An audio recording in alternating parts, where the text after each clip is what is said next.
Et coucou, je te retrouve pour notre point actu BL de la semaine. On va savoir ce qui nous attend côté Boys Love en cette dernière semaine de janvier.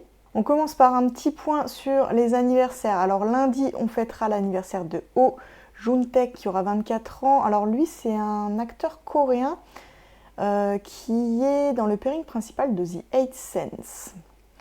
Mardi, ce sera au tour de Lin Che-wei de fêter ses 29 ans. C'est un acteur des History. Le 4. Jeudi, on fêtera l'anniversaire de Han Kwang qui, lui, a joué dans Beloved in House I Do, BL taïwanais. Et puis New Titi Poom qui fêtera donc ses 32 ans. Est-ce que j'ai besoin de le présenter ? Non. Hein. Vendredi, ce sera les 28 ans de Copter. Alors Copter, ça fait un moment que je ne l'ai pas vu dans un BL, que je ne l'ai pas vu dans un bon BL. Ah, vilaine bouche. Et alors samedi, j'espère que vous enverrez beaucoup de messages d'amour à notre Ponde qui fêtera ses 24 ans seulement. Ça me rajeunit pas tout ça. Cette semaine, il n'y aura pas de début de série. Par contre, on aura bien une fin de série, à savoir celle de Your Sky, un BL thaïlandais qui se finit donc sur Itchui. Alors moi, comme j'ai pas d'abonnement actuellement, je regarderai ça plus tard. Du coup, qu'est-ce que je vais voir cette semaine ? J'ai pas trop le choix. Enfin si, j'ai le choix, hein. J'ai d'autres choses dans ma liste de non prioritaires. Mais en truc à peu près prioritaire, il y aurait Love Sick. Qui m'emballe pas, je sais pas pourquoi, ça m'emballe vraiment pas, Love Sick, je le traîne depuis plusieurs semaines, j'arrive pas à me décider à m'y mettre.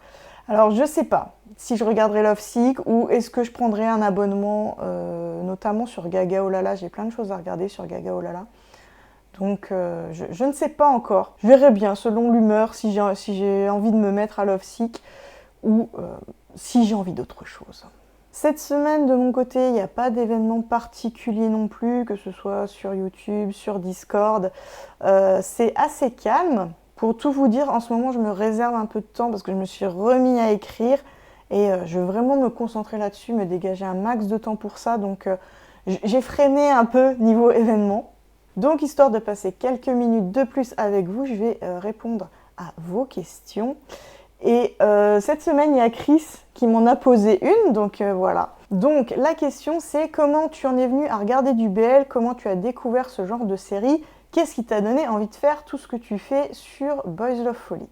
Alors Chris, il a envie que je parle apparemment, hein, parce que là ça fait vibrer ma corde sensible. J'adore discuter de ma life.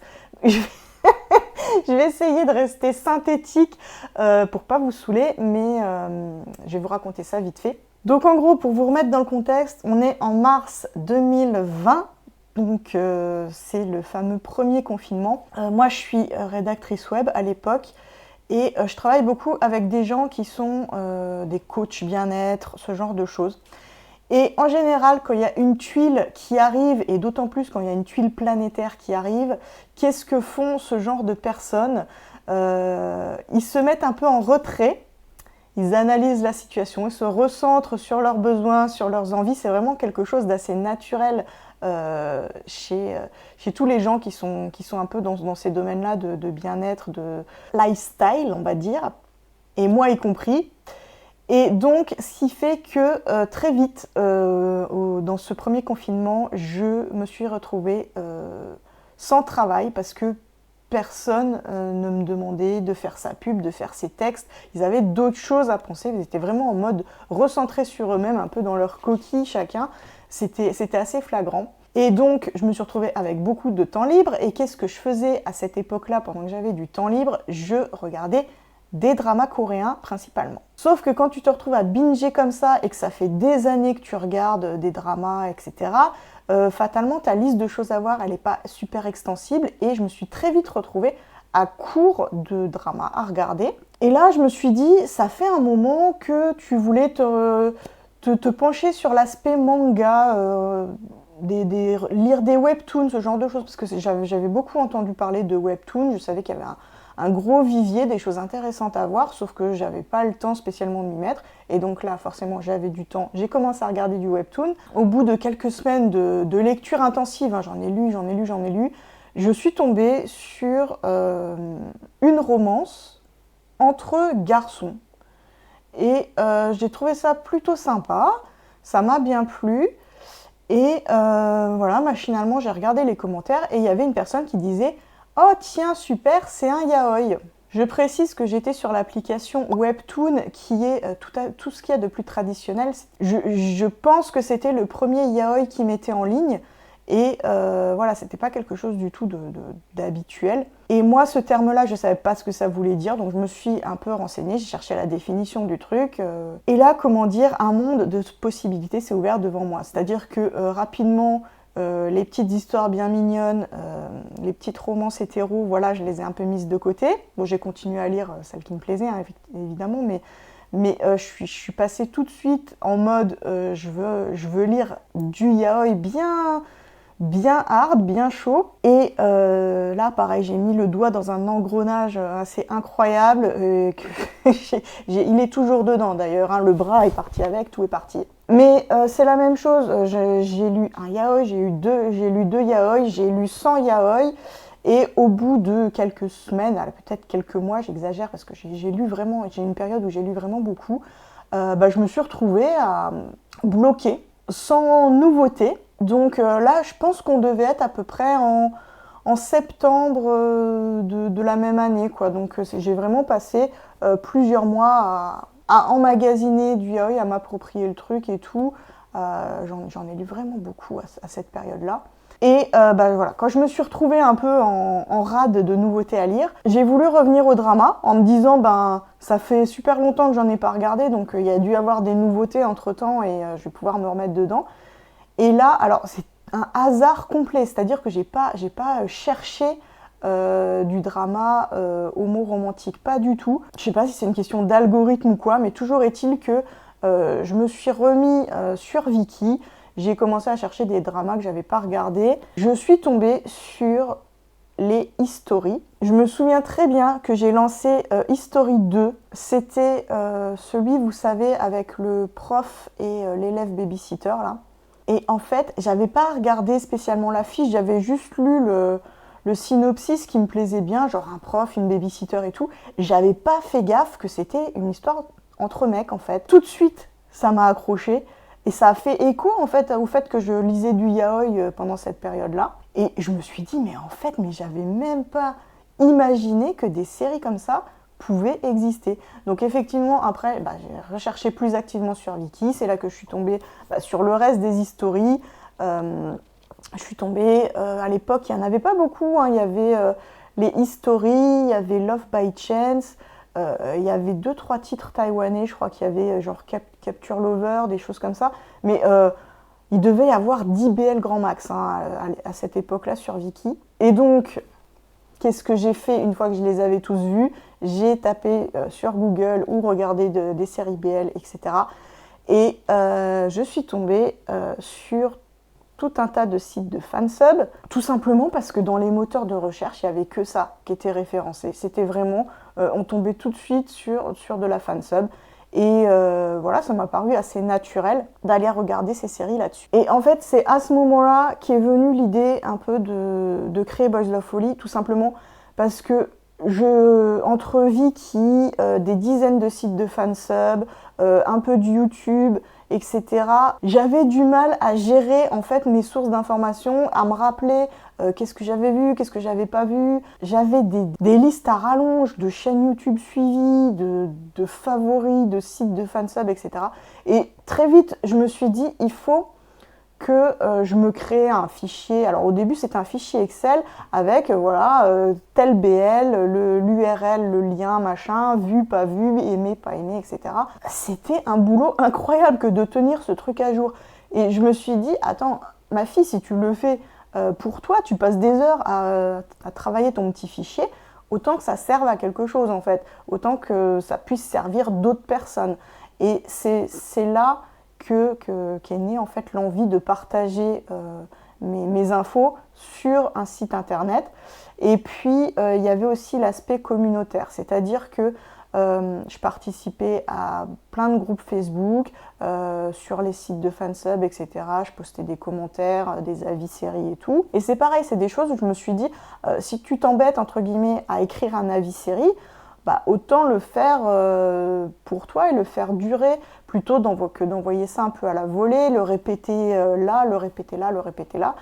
Et il y a aussi un aspect qui m'a poussée à vouloir créer ma propre communauté, c'est que, alors je suis désolée, hein, si je veux froisser personne, mais sur les groupes Facebook, je trouvais que les gens étaient un peu hystériques. C'est-à-dire que ça partait très souvent en clash, pour rien en fait, pour des personnes qui n'étaient pas d'accord que si telle série était bien ou pas, ou qui n'étaient pas d'accord si tel acteur était bien ou pas. Et ça partait en dramaturgie, mais pour rien quoi. Et à côté de ça, je trouvais que les connexions entre les gens étaient super éphémères, c'est-à-dire que tu te liais pas d'amitié spécialement avec les personnes. C'était juste des discussions vite fait. Je te donne mon avis par-ci, je te donne mon avis par-là. Mais une fois qu'on avait fini la discussion, on se reconnectait pas les uns les autres. Et voilà, moi j'avais envie de créer une communauté vraiment de gens avec qui partager tout ça. Et c'est comme ça qu'est né Boys Love Folly. Et là, on est en décembre 2020, puisque le site a été officiellement inauguré le 1er janvier 2021. Donc voilà, en fait, entre le moment où j'ai découvert le BL, enfin les séries, j'entends, hein, pas le yaoi c'était un peu avant, mais en fait, du moment où j'ai découvert les séries BL en septembre, et le moment où je crée le site en décembre, bah voilà, il ne se passe pas grand chose. C'était fulgurant, j'ai tout de suite compris que c'était mon truc, que j'avais envie d'en parler, que j'avais envie de partager cette passion avec les gens.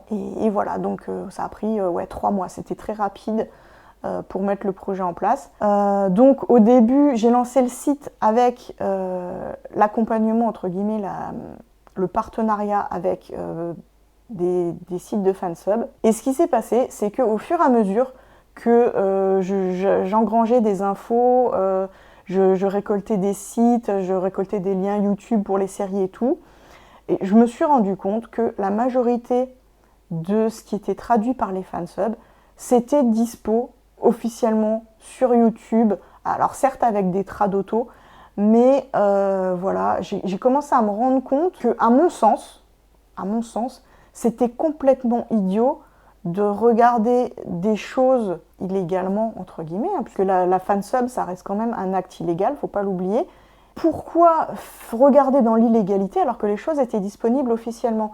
Donc je dirais qu'au bout de 3 mois d'ouverture à peu près du site internet, j'ai vraiment fait la transition à parler seulement de choses officielles. J'ai retiré tous les liens illégaux. Je me suis désengagée avec les fansubs avec lesquels j'étais partenaire. En toute amitié, hein, je veux dire, j'ai rien contre eux. Je sais que ce sont des fans. Ils engrangent un travail énorme, une énergie énorme pour faire ce qu'ils font. Je ne nie pas le fait qu'ils soient passionnés, hein, c'est pas du tout la question. Je ne remets pas en question le fait que ce sont des amoureux du BL. Mais voilà, c'est pas en phase avec mes valeurs en fait d'aller voler le travail de gens que tu aimes. Je suis vraiment mal à l'aise avec cette notion-là. C'est pourquoi j'ai décidé vraiment de parler de BL officiel. C'est pourquoi parfois en commentaire, quand vous citez des fansubs, je supprime les commentaires.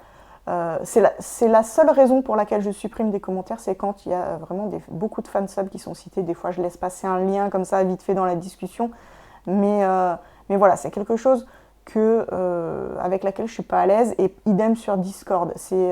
C'est une des seules règles du Discord, c'est de ne pas partager de liens illégaux. Donc voilà, janvier 2021, le site, septembre 2021, la chaîne YouTube, parce que j'avais envie d'un autre format. En fait, je me sentais un peu cachée derrière mes articles de blog et tout. J'avais besoin d'une sorte de connexion supplémentaire. Je sais pas comment l'expliquer. Mais voilà, j'ai ressenti le besoin de faire autre chose, peut-être de me challenger aussi, parce que c'était pas évident pour moi, et d'ailleurs c'est toujours pas forcément évident rapport à mon image. Voilà, je suis pas quelqu'un dans la vie qui se met forcément en avant, je déteste être au centre de l'attention, mais voilà, j'ai ressenti vraiment le besoin de me challenger, peut-être aussi d'apprendre à faire de la vidéo, parce que je ne savais pas du tout faire le montage, tout l'aspect technique, l'audio, l'image et tout, la lumière. J'ai vraiment tout appris sur le tas, et ça se ressent. Si vous regardez mes premières vidéos, Des fois, je suis dans le noir, hein, on va pas se le cacher. Mais voilà, j'avais envie de faire autre chose et puis peut-être de trouver une connexion plus intense, entre guillemets, avec les gens. Je pense que YouTube, sur l'aspect création de contenu, ça me plaît beaucoup. Voilà, j'aime ça, faire des vidéos, j'aime ça, faire des visuels, créer des images et tout. Tout ça, c'est mon truc.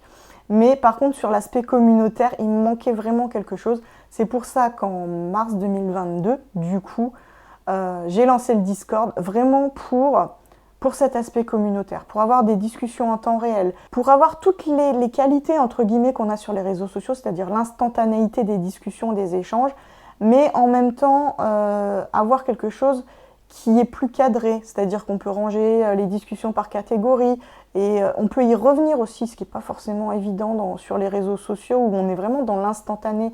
Là, tu peux très bien passer sur Discord, discuter et revenir 2 semaines plus tard et reprendre le fil de la discussion, c'est beaucoup plus facile. Et puis voilà, il y a cette connexion entre les gens, le fait évidemment qu'on puisse parler à la fois par texte, mais aussi à l'audio, ça c'est très important aussi parce que on a passé des moments merveilleux depuis la création du Discord à rigoler ensemble, à papoter, à faire des animations, à faire des jeux. Vraiment, il y a cet aspect très convivial. Et clairement, sur Discord, on peut vraiment plus connecter ensemble et se faire de vrais amis BL. J'ai rencontré tellement de personnes super intéressantes avec qui on est vraiment amis. Et voilà, des années après, dire que tout ça, ça a commencé un peu à cause du Covid, un peu à cause de mon ennui en fait, de mon envie de découvrir autre chose que les dramas coréens. Bientôt, 5 ans après, on en est là. Je sens que cette vidéo elle va encore être super longue, je suis désolée, mais si vous me branchez sur